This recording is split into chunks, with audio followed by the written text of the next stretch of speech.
Romanos, capítulo 14, versículo 8. Diz assim: se vivemos, vivemos para o Senhor. E se morremos, morremos para o Senhor. Assim, quer vivamos, quer morramos, pertencemos ao Senhor. Amém? Jesus, nesse momento, Pai, eu quero te pedir que o Senhor venha falar aos nossos corações, Pai. Te pedir que o Senhor venha ministrar, Senhor, e que a gente venha sair daqui de uma forma diferente daquela com a qual entramos, Pai. Que essa palavra possa cair em solos férteis, Senhor, para a Tua honra e para a Tua glória, e que a gente possa refletir, Pai, e que a gente possa verdadeiramente, Senhor, ser mudados em Ti, ser mudados por Ti, Senhor. Dá, Senhor, ao nosso coração essa sede, Senhor, cada vez mais, Senhor, de Ti, da Tua palavra, do Teu Espírito, Pai, em nome do Senhor Jesus, Pai. Amém. Amém, irmãos. Então, quando a gente olha para o contexto desse texto de Romanos 14, ele está falando ali sobre escândalo, sobre o que um faz, o outro não faz, tudo mais. Eu não vou me ater, na verdade eu vou até abrir uma exceção, porque normalmente, assim como o meu pai, eu também gosto muito de texto expositivo, de pegar um texto e ir esmiuçando o texto. Só que essa mensagem foi uma mensagem que o Senhor ministrou no meu coração já lá na África do Sul, numa semana, eu não sei se foi horrível ou maravilhosa, é difícil de, ainda não decidi, onde, irmãos, eu estava muito mal, e eu lembro que eu fui numa das intercessões da base, o Senhor usou o ministro ali do louvor para falar comigo, e eu passei exatas uma semana em completo desespero, chorando. Foi uma semana que eu não conseguia parar de chorar. O pessoal toda hora me via pelos corredores da base: tá tudo bem? Seu olho tá inchado. Eu: não, tá tudo bem sim, tudo tranquilo. Aí chegava no quarto, chorando. Por quê? Porque o Senhor já estava ministrando no meu coração essa mensagem. E eu estava muito exausta, me perguntando se era aquilo mesmo que eu tinha que fazer, se estava certo, se não. O Senhor usou aquele moço, e aí o Senhor ministrou no meu coração, através primeiramente da Bíblia, mas também de um livro que eu estava lendo. O Senhor ministrou no meu coração essa mensagem para uma pergunta que eu estava fazendo para Ele. Então, quando a gente para examinar esse texto, a gente consegue tirar algumas lições muito profundas. Porque será que Ele é de fato uma verdade no nosso coração? Será que de fato a gente vive para o Senhor e se fosse necessário morrer, a gente morreria pelo Senhor? Ou isso é uma coisa que a gente só canta de vez em quando tem um louvor que fala sobre isso, sobre entregar a sua vida, sobre entregar tudo? Eu quero começar contando uma ilustração de um senhorzinho, que é um senhorzinho que a igreja orava muitos anos por esse senhorzinho. Décadas e décadas uma igrejinha orava por esse homem. Mas esse senhorzinho, ele tinha um coração muito duro, ele tinha um coração muito resistente, ele não queria saber da palavra de Deus, ele não queria saber de nada. Mas, por um milagre, um dia esse homem decide ir na igreja. E ele vai até a igreja, e ele vai num dia que é um pastor convidado que estava pregando. E, para surpresa de todo mundo, no final do culto, aquele senhorzinho vai até o pregador, pega na mão do pregador e senta com ele na frente para conversar. E pede: por favor, continue expondo aquilo que você estava falando na pregação, eu quero entender. E ali o pregador começou a explicar todo o plano da salvação para aquele senhorzinho. Desde lá do Éden até a consumação, até o Cristo que vai nos buscar, a gente reinando com Cristo na glória. Expôs tudo para ele, resumidamente. Aquele senhor começou a chorar, abriu o coração dele e aceitou Jesus. E a partir dali ele decidiu que Jesus era o rei da vida dele. Ele foi perdoado, foi dada a vida eterna a ele. Só que esse senhor não parava de chorar. Ele chorava copiosamente, e ele soluçava. Tava um choro já, ficou tanto tempo chorando que o pastor ele já estava meio sem jeito, ele já não sabia mais assim. Tá desproporcional, sabe? E esse pastor perguntou para ele: calma, meu irmão, o Senhor já perdoou você dos seus pecados, tentando tranquilizar ele, o que está acontecendo? Mas nada que o pastor falava conseguia fazer esse homem parar de chorar. E aquele homem, com as lágrimas descendo, já com aquela face bem enrugada, ele falou para o pastor: eu desperdicei a minha vida. Pastor, eu estou olhando para trás agora e eu vi que eu joguei a minha vida toda fora, eu joguei a minha vida toda no lixo. E o pastor ficou meio assim: eu acabei de entender o evangelho, o meu dever como cristão de compartilhar o evangelho, de viver em santidade, e eu não fiz nada disso, eu passei a minha vida toda vivendo para mim. Eu joguei a minha vida no lixo, só agora eu percebi. E apesar de eu achar que, não, a vida desse velhinho não é um desperdício, no sentido de que ele foi salvo, ainda que no final da sua vida ele reconheceu que Jesus era o Senhor da vida dele, eu entendo o que ele queria dizer.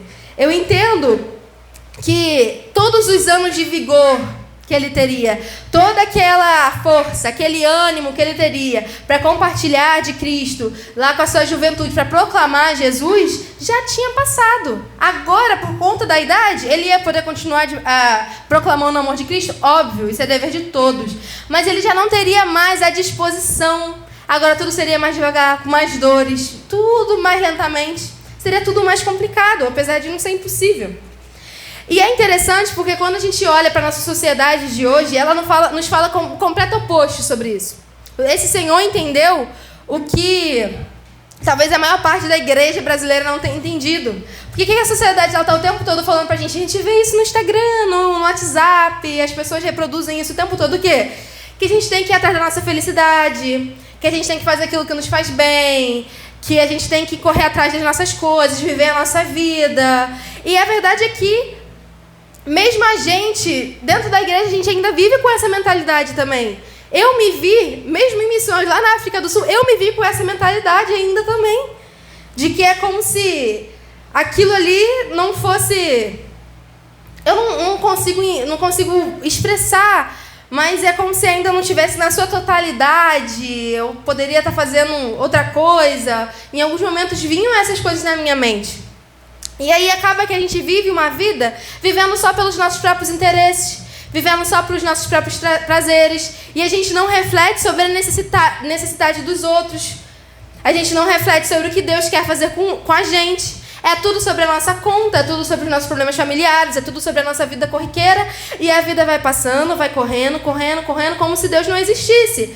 A gente até vai na igreja de vez em quando, a gente até tem os nossos devocionais de vez em quando, mas a partir do momento que fechou a Bíblia é como se Deus não existisse. A gente vai fazer as nossas coisas, a gente esquece completamente que a gente é um cristão. E a gente vai vivendo, a vida correndo, o tempo passando pelos nossos dedos e a gente acaba não fazendo nada. Então essa noite eu queria falar com os irmãos sobre isso, sobre algo que o Senhor tem ministrado no meu coração desde lá, que é como não ter uma vida desperdiçada. Eu estava perguntando isso para o Senhor. Senhor, como eu faço? Como eu faço para não desperdiçar minha vida? Eu não quero viver só por viver. Eu não quero ser só uma pessoa bem-sucedida, mais uma. Eu não quero ter tudo que os outros querem ter. Eu quero saber o que o Senhor quer de mim. E como que eu posso não desperdiçar a minha vida diante de Ti? E a vida desperdiçada é a vida que faz o completo oposto daquilo que a gente leu. É quando a gente não vive para a glória de Deus. A gente não vive para glorificar o nome dele. A gente desperdiça a nossa vida quando a gente não ora, não pensa, não sonha, não planeja e não trabalha na direção de magnificar o nome do Senhor Jesus. Porque em todas as esferas da nossa vida, às vezes a gente seleciona, né, as áreas que a gente... Essa área aqui é de Deus, essa área aqui não tem nada a ver com isso. Que a Bíblia não tem nada falando sobre isso, mas a Bíblia tem princípios sobre todas as esferas da nossa vida. A Bíblia vai dar algum princípio para a gente de decisão. E o Senhor nos criou para isso. É para viver de tal modo que o faça parecer com a grandeza, a beleza e o valor infinito que Ele é. Ou seja, Ele é tudo isso. O Senhor é maravilhoso, o Senhor é bondoso. Todos os atributos de Deus, Ele é. Só que o mundo não vê isso. Como que eles podem ver isso? Através da nossa conduta. Através da nossa conduta, eles conseguem ver um pouquinho, porque, né, nós somos falhos humanos, a gente erra o tempo todo, mas eles podem ver um pouquinho daquilo que o Senhor é. E essa é a nossa missão. Então, uma vida desperdiçada é uma vida vivida para si mesmo. É uma vida sem essa paixão de glorificar a Cristo. Porque se Cristo não é engrandecido na nossa vida, a nossa vida está sendo jogada fora. Se a gente não está apontando as pessoas para Deus, para a glória eterna, a gente está jogando a nossa vida fora. Uma coisa é fato, toda boa obra, ela tem que ser revelação da glória de Deus. E o que faz uma boa obra ser um ato de amor puro, não é o ato em si, mas a paixão e o sacrifício de fazer o próprio Deus conhecido como glorioso. Não é para nossa própria glória, não é para aliviar a nossa própria consciência, não é para a gente se sentir um herói dos mais pobres, a super-heroína ou o super-herói. Não é para isso, mas para que o Senhor seja glorificado. Lá em 1 Coríntios 13 diz assim: ainda que eu fale a língua dos homens e dos anjos. Se eu não tiver amor, serei como o sino que ressoa ou como o prato que retine. Ainda que eu tenha o dom de profecia e saiba todos os mistérios e todo o conhecimento e tenha uma fé capaz de mover montanhas, se não tiver amor, nada serei. Ainda que eu dê aos pobres tudo o que eu possuo e entregue o meu corpo para ser queimado, se não tiver amor, nada disso me valerá. Ou seja, se não tiver amor, nenhuma boa obra valerá. E que amor é esse que a Bíblia está falando? É amor a si mesmo? É amor aos outros ou dos outros? Não. É o amor a Deus e de Deus que faz tudo ter sentido e tudo valer a pena. É esse amor que deve ser mostrado aos outros, mostrado ao nosso próximo. E quando a gente não tem como prioridade na nossa vida mostrar o Senhor, compartilhar a palavra do Senhor, a gente não está amando, porque a gente entende que é dele que a gente profundamente precisa. Então, se a gente entende que é dele que a gente profundamente precisa e a gente não compartilha isso, a gente não está amando. E se a gente não está amando, a gente está desperdiçando a nossa vida. O tempo está passando pelos nossos dedos e a gente está desperdiçando. Mas então, como que a gente faz para não desperdiçar a vida? O oposto de jogar a vida fora é vivê-la com uma única paixão que exalte a Deus e satisfaça a alma. A vida bem vivida, ela tem que ser de exaltação a Deus e de satisfação da alma, porque foi por essa razão que o Senhor nos criou. A gente vê isso lá em Efésios 1, versículo 11 e 12, diz assim: nele fomos também escolhidos, tendo sido predestinados conforme o plano daquele que faz todas as coisas segundo o propósito da sua vontade, a fim de que nós, os que primeiros esperamos em Cristo, sejamos o louvor da sua glória. Então nós fomos criados para ser o louvor da glória de Deus, para proclamar isso. Então, enquanto eu meditava, eu separei 3 passos de como que eu posso fazer para não desperdiçar a minha vida. A primeira coisa que eu separei é que eu tenho que desejar que a minha vida valha por algo tremendo. Eu tenho que desejar que a minha vida tenha uma importância não terrena, mas eterna no Senhor. Que a gente queira isso. Que a gente não deslize pela nossa vida sem uma paixão centrada em Deus, exaltadora de Cristo. Que a gente encontre um modo de dizê-la, de viver por ela e, se necessário, morrer por ela. Que a gente não queira viver uma vida pequena, só centrada na gente, nos nossos problemas. A nossa sociedade, ela está muito frustrada hoje em dia. A gente conversa com um monte de pessoas, a gente vê todo mundo meio frustrado com alguma coisa. O tempo todo frustração. Tem gente que parece que é uma frustração ambulante. Mas por quê? Porque está todo mundo focado em si. É todo mundo focado só nos seus problemas. Ninguém está focando mais no outro. Ninguém está focando mais em ajudar o outro, em amar o outro. Aí fica focando em si, as frustrações realmente. Aí vem tudo.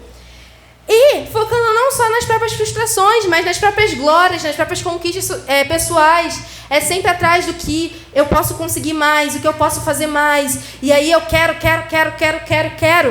E lá em 1 Pedro 3,15 diz: estejam preparados para responder a qualquer que lhes pedir a razão da esperança que há em vocês. Por que será que as pessoas não perguntam pra gente onde está a nossa esperança? Provavelmente porque parece que a gente está esperando pelas mesmas coisas que eles. Então, para que eles vão perguntar? A gente está vivendo da mesma forma, a gente está querendo as mesmas coisas. Para que perguntar? Mas agora, se Deus for a nossa glória, então é dele que a gente vai se gabar. É o que ele fez em Cristo, o que ele é, que vai ser a nossa ostentação. Que a gente não venha se gabar por nada a não ser da cruz de Cristo. A verdade é, o carro, a moto, a casa, o emprego são coisas boas, maravilhosas, o Senhor que deu. Mas isso não enche os olhos do Senhor. Isso não enche os olhos de Deus. Para Deus isso aqui, ó, Ele tem tudo nas mãos dele. Ele é o Todo-Poderoso, o Senhor do Universo. Então, que a gente não venha se gabar nada a não ser da cruz de Cristo, a não ser do que Ele tem feito na sua e na minha vida. E compartilhe isso com os demais, compartilhe isso com os outros. Porque uma coisa é fato, sempre quando quando algo tem muito valor pra gente, a gente quer atrair a atenção dos outros para despertar neles a mesma alegria. Eu vou dar um exemplo bem bobo. Eu, quando assisto um dorama muito bom, eu vou mandar o quê? Vou mandar pra Joyce. Amiga, assiste, muito legal, muito bom. Por quê? Porque eu quero que ela se anime, que ela goste tanto quanto eu. Que ela sinta a mesma coisa que eu sentia quando... sinta a mesma coisa que eu senti quando estava assistindo. Porque eu entendi que é bom, então o que é bom eu quero compartilhar para ela também. Então, da mesma forma, é claro que o Evangelho de Cristo nem se compara, é muito melhor. Então, com maior empolgação e com maior foco deve ser o nosso de compartilhar o Evangelho de Cristo, que é para a salvação de uma vida. Se às vezes coisas mínimas, coisas banais a gente compartilha com tanta empolgação, quanto mais o Evangelho de Jesus a gente tem que proclamar e divulgar. A segunda coisa que eu separei, segundo passo que eu separei, é: assuma riscos pela causa de Cristo. Viver para magnificar Jesus, a verdade é uma só, custa caro. É necessário abrir mão de muita coisa, das coisas mais simples até as mais difíceis, como o nosso ego, a nossa própria razão. A verdade é que a nossa carne, ela clama o tempo inteiro. E é a coisa que é mais difícil abrir mão, é o nosso orgulho, é a nossa razão, é o nosso próprio ego. Eu digo isso por mim mesma. É muito difícil. E é por isso que a gente tem que estar dia após dia diante do altar do Senhor, se arrependendo e clamando por misericórdia, porque cada um de nós aqui pecamos, erramos e não conseguimos abrir mão dessas coisas. Não conseguimos abrir mão das coisas mais simples, que às vezes a gente pensa que abrir mão de coisa material é o mais difícil. Mas particularmente, eu acho que é o mais fácil. Eu acho que abrir mão do nosso próprio eu é a parte mais difícil de todas. Mas a vida de cristã, ela é esse chamado, a renúncia é esse chamado ao risco. E vale a pena a gente arriscar pela causa de Cristo. A gente vê a história de Esther. Esther arriscou. O que ela falou antes de entrar lá diante do rei? Se perecer, pereci. Ela não esperou um anjo descer no céu e falar: Esther, entre, fale, você não vai morrer, eu vou te guardar. Não.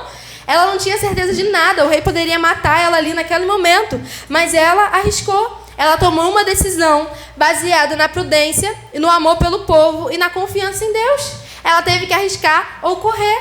Custa caro seguir Jesus. Tem risco por toda parte. E não tem promessa de que quem arriscar vai ser bem-sucedido. Pelo menos não aqui nessa vida. João Batista arriscou chamar Herodes de adúltero. O que aconteceu com ele? Foi decapitado. Jesus atribuiu louvor a ele. A gente vê isso lá em Mateus 11. Ele se arriscou pela causa de Cristo. Paulo se arriscou a ir lá em Jerusalém para completar seu ministério com os pobres. Foi açoitado, jogado na prisão por 2 anos e 2 anos mais tarde foi executado. E quanto nos são os túmulos de muitos e muitos e muitos missionários? Obrigada, tia. Vou beber um pouquinho d'água.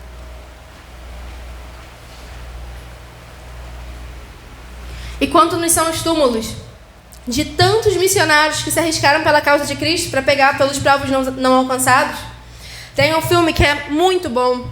Se você não assistiu, assista. O nome dele é Terra Selvagem. Conta essa história aqui. Jim Elliot, o que dizer desse homem? Ele era um jovem missionário que, junto com outros 4 jovens missionários, foram mortos tentando evangelizar os indígenas da Amazônia Equatoriana. Foram mortos. As esposas deles, apesar da grande dor, elas continuaram o trabalho dos maridos, no caso, né? E decidiram continuar nessa mesma missão. E algum tempo depois elas foram bem-sucedidas na evangelização daquele povo, daquela tribo. Eles eram canibais, para vocês terem ideias. Era uma tribo assim que ninguém tinha acesso, ninguém entrava. Essa tribo toda foi evangelizada através da vida primeiramente daqueles homens e depois daquelas mulheres que continuaram o trabalho de seus maridos. E, alguns anos depois, o assassino do Jim Elliot, agora convertido ao Senhor, líder da igreja lá na aldeia, batizou a filha do Jim no rio onde o pai dela tinha sido morto. E isso, quando eu vi isso, eu falei: isso é um pouco mórbido, assim. Poxa, o lugar que o pai morreu é o lugar que o assassino, ou antes assassino, agora está batizando a filha. Mas por quê? Eles entenderam que a morte do Jim, de certo modo, foi a semente que fez aquele povo todo ser alcançado. Através da morte deles, todo aquele povo foi alcançado, porque eles se arriscaram pela causa de Cristo. Eles morreram, mas Cristo foi glorificado por meio deles. Como Paulo disse, morrer por Cristo é lucro. Eles entenderam isso, elas entenderam isso, a filha deles entenderam isso. Eles entenderam o que de fato é glorificar Cristo. Então a maneira que a gente honra Cristo na morte é valorizando Jesus acima do dom da vida. Mas a maneira que a gente honra Cristo na nossa vida é valorizar a Cristo acima da dádiva da vida. Porque a verdade é que viver é bom, tem muitas coisas boas. Pô, ir numa praia é muito bom, ir no cinema é muito bom, você está sentado com seus amigos conversando é muito bom. Mas a gente honra Cristo quando a gente valoriza Ele acima de todas essas coisas, sejam as boas, sejam as ruins. Salmos 63, versículo 3 diz: o teu amor é melhor do que a própria vida, e por isso eu te louvarei. Enquanto eu viver, falarei da tua bondade e levantarei as mãos a ti em oração. Então, se a gente cai fora de um risco para ficar seguro e confortável, porque é aquele risco que o Senhor está te chamando, aquela coisa que o Senhor está te chamando para arriscar, vai te tirar da sua zona de conforto, e a gente não quer fazer isso sem levar em conta aquilo que o Senhor Jesus está chamando a gente para fazer, a gente está jogando a nossa vida fora. A gente está pegando e jogando no lixo, a gente está abraçando só a nossa comodidade. E Jesus ama o risco cheio de fé para a glória de Deus. Que dizer lá daquela viuvinha? Só tinha 2 moedinhas. E foi lá. Ela poderia usar aquela moedinha para comprar o pão dela, poderia para comprar alguma coisa para ela se alimentar, mas ela escolhe arriscar pela causa de Jesus. Ela vai lá e dá aquelas 2 moedinhas. E o Senhor olha para a admiração com ela, para ela. Terceiro passo que eu separei de como não ter uma vida desperdiçada é: seja satisfeita nele. Seja satisfeita nele. O Senhor Jesus, ele é mais glorificado em nós quando a gente está mais satisfeita nele. Quando a gente entende que viver para a glória de Deus tem que significar que a gente vive alegremente para tornar os outros alegres em Deus. E para tornar os outros alegres em Deus, a gente precisa viver de forma a mostrar que Jesus é mais precioso do que a nossa vida. E para fazer isso, muitas vezes vai ser necessário escolhas de vida sacrificiais, baseadas numa certeza de que o engrandecer a Cristo por meio da generosidade, da misericórdia, de uma vida devota a Ele, satisfaz muito mais do que o egoísmo, do que a vida vivida para si. E às vezes a gente cria na nossa cabeça que então eu tenho que largar tudo, tenho que viver de missões, tenho que viver na igreja. Não é isso. Você não joga a sua vida fora por causa de onde você trabalha, por exemplo. Mas por como e por que você trabalha. Porque tudo tem a ver com a motivação do nosso coração. Com por que e como a gente está fazendo aquilo. E acho que eu já até conversei com a Joy sobre isso, tenho conversado muito com a minha mãe, que uma oração que eu tenho feito muito ao Senhor é que, como do salmista: Senhor, sonda o meu coração e vê se há em mim um caminho mau. Porque a verdade é que às vezes a gente olha para as nossas próprias intenções e a gente pensa que ela é boa. A gente pensa que a nossa intenção está sendo boa. Mas o Senhor está lá de cima olhando, não é tão boa assim.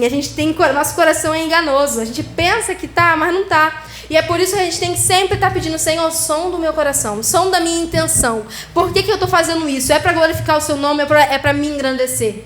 A gente tem que estar sempre diante do Senhor, pedindo para Ele sondar o nosso coração. Isso no campo missionário, isso na igreja, o pastor, o obreiro, no seu trabalho. Qual é a motivação? É só ganhar dinheiro? Ou você entende que existe um propósito maior? O Senhor não te colocou ali por acaso?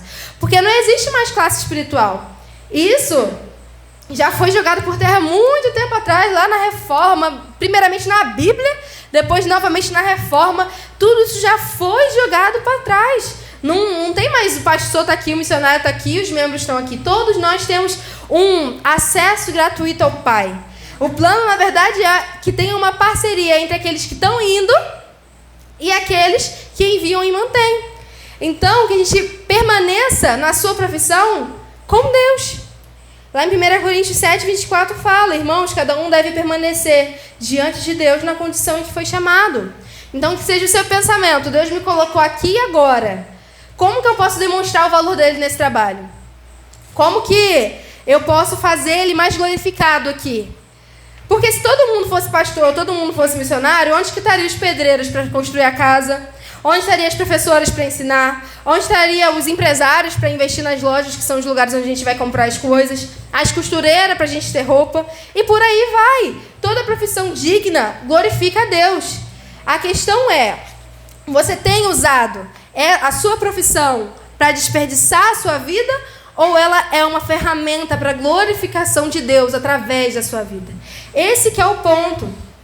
Como que você tem usado isso? É para a glória de Deus ou é só porque você quer mudar seu carro, melhorar sua casa? É só pelo dinheiro ou é de fato porque você entende? Deus me colocou aqui, tem um propósito. Alguma coisa Ele quer fazer. Tem alguém que Ele quer que eu compartilhe do evangelho dele. Tem alguém que Ele quer falar. Então esse tem que ser o nosso pensamento. Então, nessa noite eu quero fazer esse convite aos irmãos.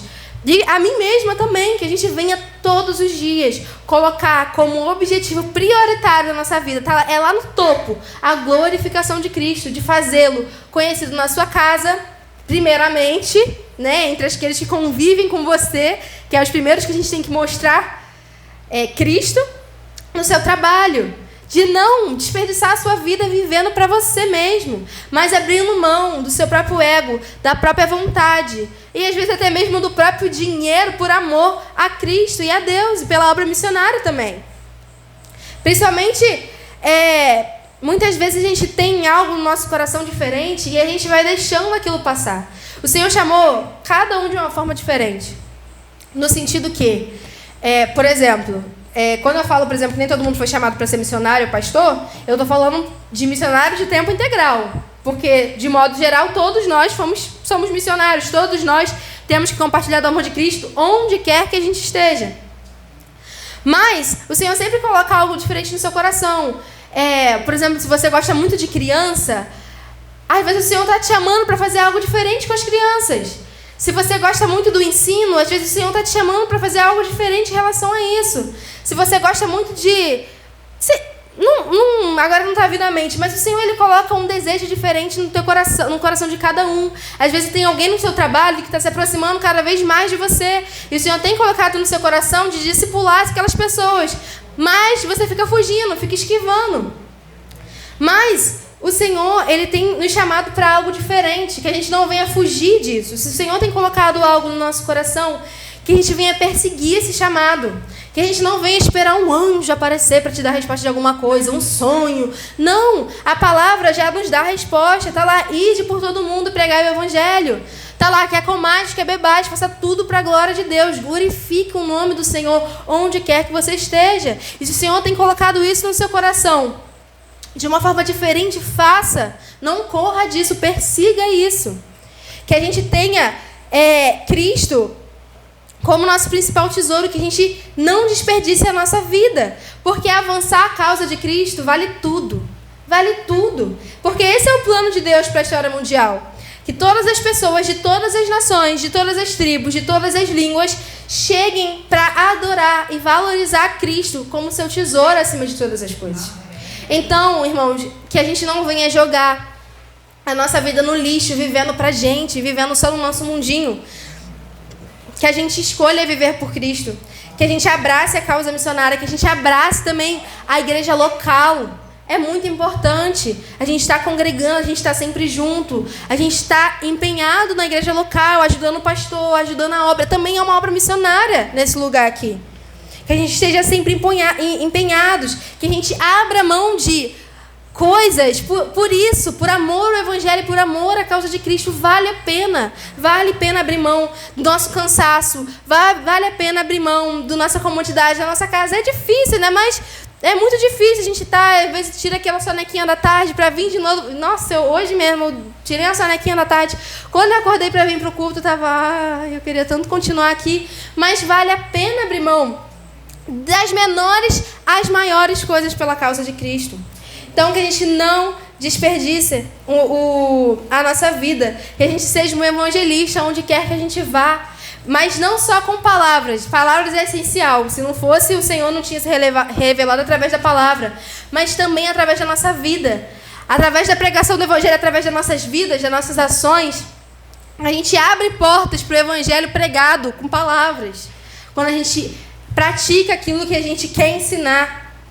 Então, que a gente não desperdice a nossa vida. Que a gente não queira chorar no final da nossa vida como aquele senhor caramba, olhando para trás e pensando, eu desperdicei a minha vida, eu poderia ter feito muito mais. O Senhor deu várias almas na minha mão ali que eu poderia ter falado, que eu poderia ter ensinado, que eu poderia ter dado um pouquinho de amor, e eu deixei passar, eu não fiz nada. Que a gente não venha chorar no final da nossa vida dessa forma. Desperdicei a minha vida, mas que a gente queira, se necessário, morrer gloriosamente como Jim Elliot morreu por Cristo. Que a gente escolha glorificar Ele, que a gente escolha ser um vaso na mão do Senhor, para que Ele faça comigo e com você aquilo que Ele quiser, onde Ele quiser, da forma que Ele quiser, amém? Que a gente não venha mais viver centrado na gente, centrado na nossa vida, no nosso mundo, na nossa própria ambição, na nossa própria angústia, mas que a gente viva a vida olhando para o outro, principalmente também, e olhando para as almas que estão aí sedentas, clamando por um Salvador, clamando por Jesus. Que o Senhor possa colocar no meu e no seu coração esse fogo, essa paixão por Ele, de glorificar, de magnificar o nome dEle em todos os lugares, em todas as esferas da sociedade. Amém, irmãos?